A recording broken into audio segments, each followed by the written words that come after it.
রসরাজ কৃষ্ণচন্দ্র খেলা খেলছিলেন। খেলতে খেলতে হঠাৎ দেখছিলেন শ্রীরাম সুদাম দাম ও সুদাম মধুমঙ্গল সুমঙ্গল সুদাম সুদাম দাম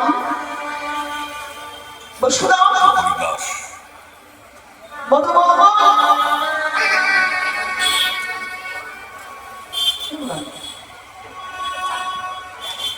হঠাৎ তুমি তাকে দেখছেন যে সমস্ত ধেনুবৎস তৃণ খেয়ে বেড়াচ্ছেন, সেখানে একটাও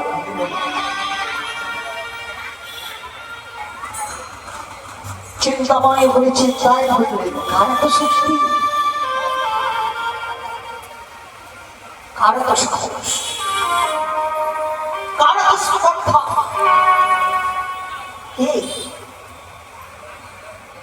চিন্তা করে ছুঁতে হইলেন।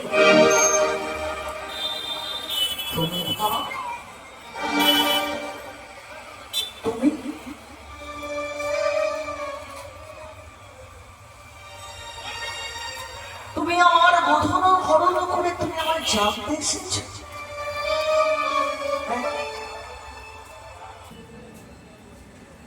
তুমি আমার গঠন হরণ করে আমার চিনতে এলে।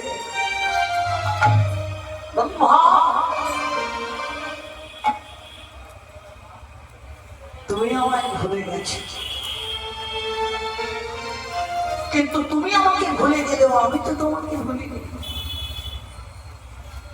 আমি তোমাকে কেমন করে ভুলবো, কারণ আমার থেকে তুমি। এটা বলতে যদি আমায় কেউ ভুলে যায় তবে আমি তাকে স্মরণ করিয়ে দিই। শোনো, একদিন এমন আসবে যেদিন সবাই তোমার বল হয়ে যাবে, কিন্তু সবাই তোমার বড় হলেও আমি কিন্তু কখনো তোমার বড় হব না। আর ব্রহ্মা, তুমি আমায় পরীক্ষা করতে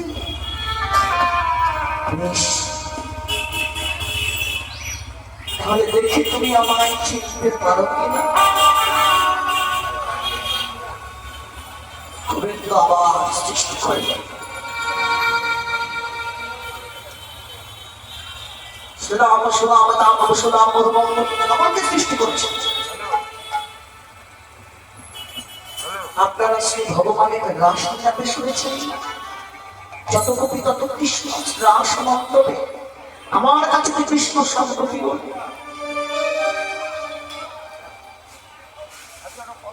অনাদি কাদি গোবিন্দ সৃষ্টি করলেন, দেখি তুমি আমায় চিনতে পারো। সৃষ্টি করলেন নবলক্ষ ধেনুবৎস, খেলা খেলছেন।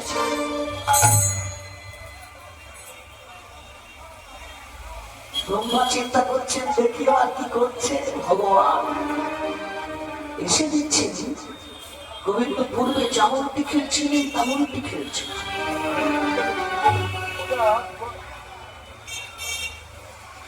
তাহলে আমি যে পর্বতগিরি গুহা মন্ডলে দেখিলাম সবাইকে ওখান থেকে পালিয়ে দেখি তো দেখছেন না, তারা যেমন মায়ানি প্রায় সাহিত্য ছিল তেমনি আছে। আবার হরণ করে গোবিন্দ আবার সৃষ্টি করলেন। ব্রহ্মা আবার হরণ করলেন, গোবিন্দ আবার সৃষ্টি করলেন। ব্রহ্মা আবার হরণ করলেন। ভগবানের লড়াই হয়ে গেল। যতবার হরণ করছেন ততবার গোবিন্দ সৃষ্টি করছেন। 8 বার 9 বারের বার গোবিন্দ সৃষ্টি করেছেন। ব্রহ্মা হরণ করতে এসেছেন, কিন্তু হরণ করতে এসে ব্রহ্মা চিন্তায় করলেন, আমি তো হরণ করতে না, কিন্তু হরণ করে নি রাখবো কোথায় জায়গা আছে। গিয়ে দেখছেন নবলক্ষ ধেনু তো দূরের কথা, একটা ধেনু রাখলে সে জায়গাও না। ছুটি গিয়ে লুটিয়ে পড়লেন ওই রাখাল ছেলে তার পায়।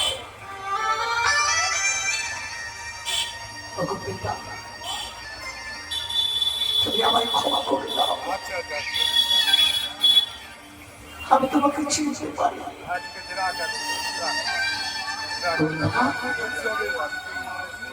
তুমি আমার পিতা বলছো কেন? আমি তো তোমার পিতা নই। তোমার পিতা যে সর্বনারায়ণ। ব্রহ্মা বললেন, আমার পিতা যদি সর্বনারায়ণ হয়, তবে তুমি যে আমার পিতাও পিতা, তুমি যে জগৎ পিতা।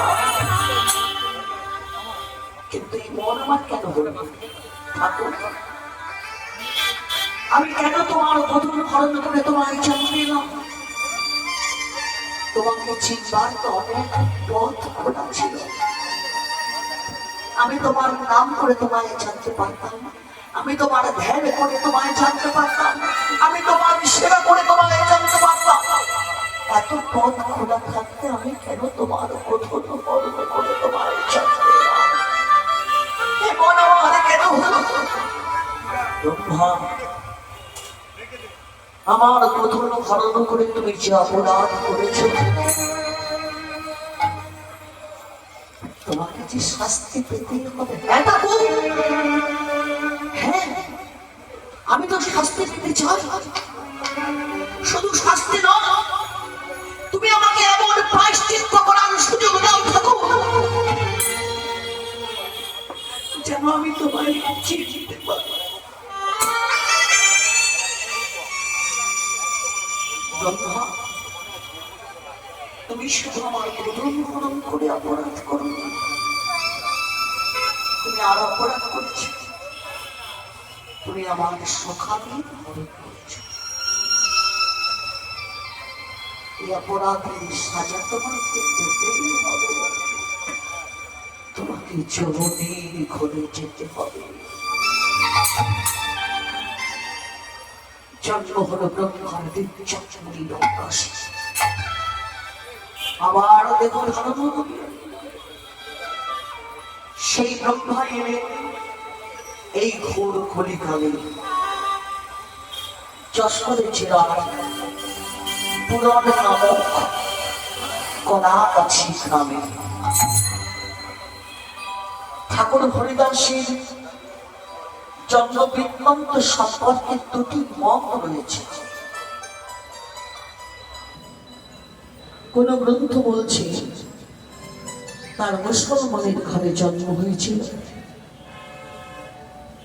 কিন্তু ভক্তমাল গ্রন্থ বলছে জন্ম হয়েছিল ব্রাহ্মণের ঘরে, পালিত হয়েছিলেন মুসলমানের ঘরে।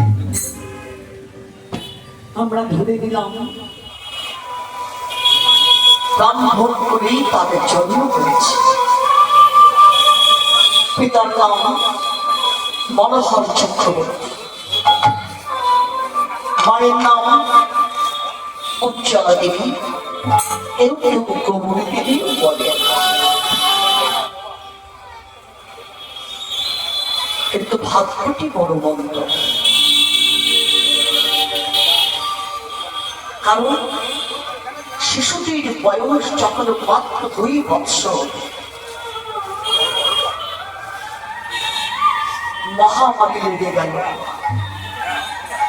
আর সেই মহামারীতে কলাগাছি গ্রামটা একেবারে নিশ্চিন্ত হয়ে গেল।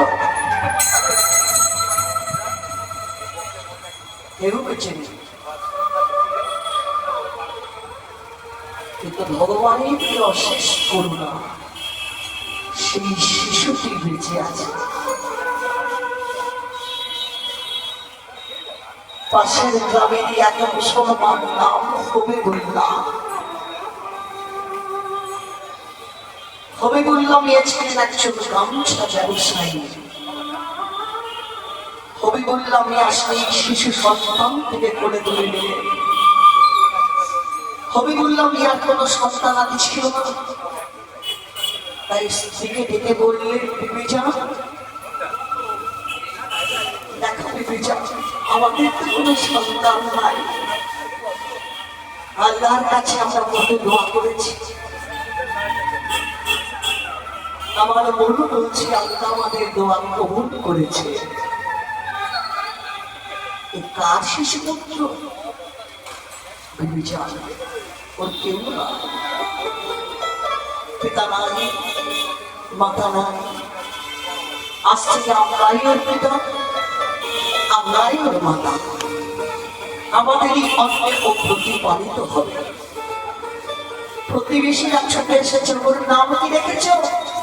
কেউ বলছে ওর নাম রাখো আকবর, কেউ বলছে ওর নাম রাখো রশিদি। কবি বললাম আল্লাহর দয়া এ আমার খুবই পাওয়া সন্তান, তাই আমি ওর নাম দিলাম হারিস।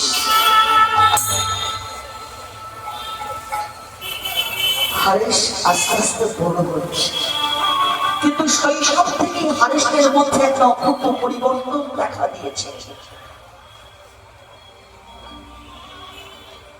যদি কোনো হিন্দুর বাড়িতে তুলসী গাছ পড়ে যায়, হারিস সেগুলো ঘরে এনে সেগুলো দিয়ে টুকরো টুকরো করে মালা গেঁথে কণ্ঠে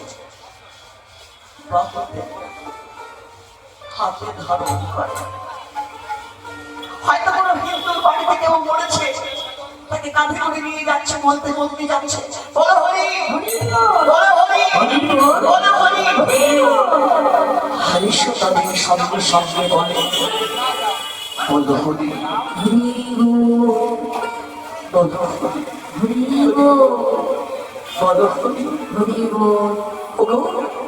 ওই হরির বল যদি বল হয়, তবে হরির বল হরি হরি হরি হারিস বড় হয়েছে। তবে বলে আমি হারিসকে দেখে বলছি, হারিস বাবা তুমি অনেক বড় হয়েছে, আমি চাই এখন থেকে লাঙ্গল আর গরু নিয়ে তুমি মাঠে যাবে। হারিস মনে মনে ভাবছে যে কৃষ্ণ করুণা মায়া করি তোমাকে কত করুণা, ঘরে বসে তো আর তোমার নাম করতে পারি না, এবার থেকে মাঠে কি করবো?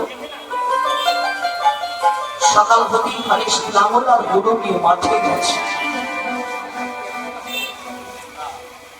হারিস কিন্তু একা নয়, সেখানে আমার কাছে সঙ্গীও জুটেছে, কিন্তু তারা সবাই মুসলমান। এখন ওই গরুগুলোকে মাঠে ছেড়ে দিয়ে সঙ্গীদের কাছে থেকে হারিস বলছেন, শোনি না হয় না আমরা ঘরে কীর্তন করি। সঙ্গীরা সব মুসলমান শুনেই বলছে আমরা মুসলমান, আমরা ওই হিন্দুদের পড়া পড়া নাম কেন করতে যাবো? তোদের আল্লাহ পাক বলি তফাৎ করি আয় না, আমরা তো মাঠে এসেছি, কেউ বুঝে পারবে না। হরি কীর্তন করি, হরি কীর্তনে বেঁধেছি। সব আমি আগে গাইব, তো আমার পাছু পাছু গাইব। হারিস গাইতে শুরু করেছে, ভজ খুদি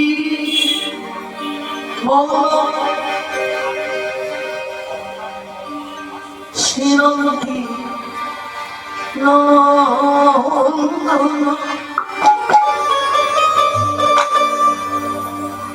অভয় চরণ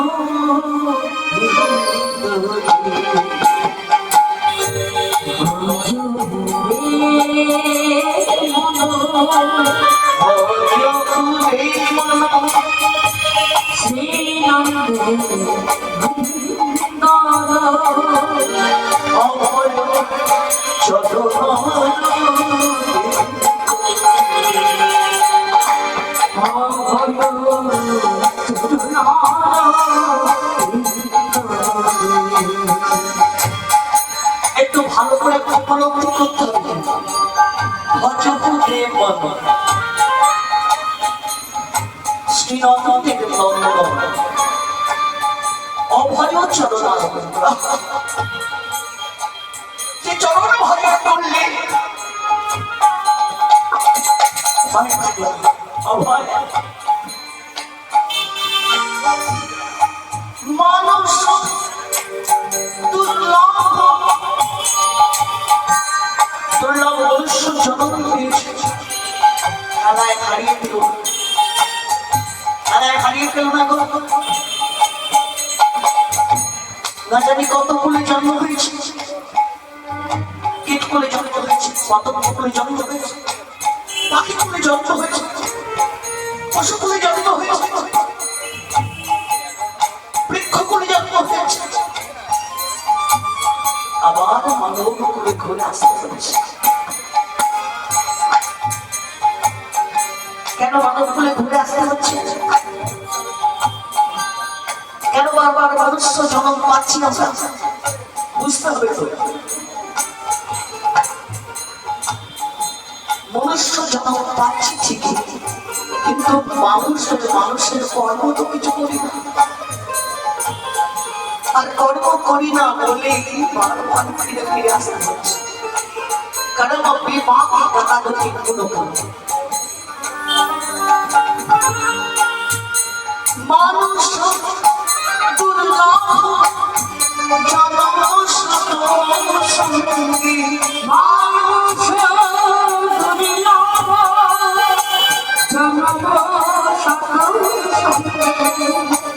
তদু দেব